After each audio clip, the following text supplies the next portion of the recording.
In the quiet barrio of Leyte, before the world caught fire, Nieves Fernández stood before a classroom of children, chalk dust on her fingers and patience in her voice.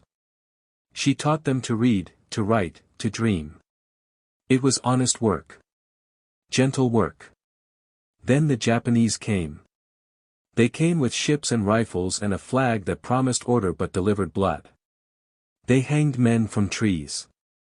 They took women in the night. They turned schools into barracks and churches into prisons. The gentle world ended. Nieves watched her students disappear, some into hiding, some into graves. She watched the occupation swallow her homeland whole. And in the space where a teacher's kindness once lived, something else took root. Something older. Something fierce. She had never fired a rifle. Had never held a bolo for anything but clearing brush. But when the resistance found her, when they asked if she would fight, she did not hesitate. She put down her books. She picked up a blade.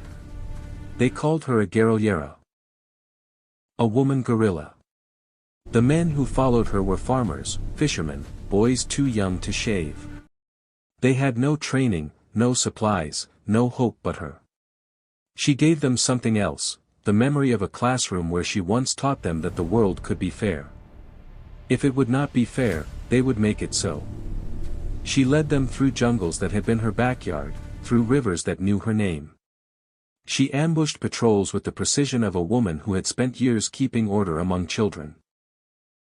She gathered intelligence from whispers in markets, from servants in officers' quarters, from the enemy's own arrogance. They never saw her coming. They never saw her leave. The Japanese placed a bounty on her head. They sent patrols to hunt her. They burned villages searching. But the jungle protected its own. And the teacher who had never killed before learned to kill with the efficiency of someone who understood that mercy was a luxury of peacetime. When American forces finally returned, they found a woman they could not explain. She was not a soldier. She had never worn a uniform. But she commanded fighters. She had outlasted the occupation. She had refused to surrender. They made her a captain. Decades later, they would count the enemy dead and marvel that a schoolteacher had more kills than most soldiers. But Nieves Fernández never kept count. She did not fight for medals. She did not fight for history.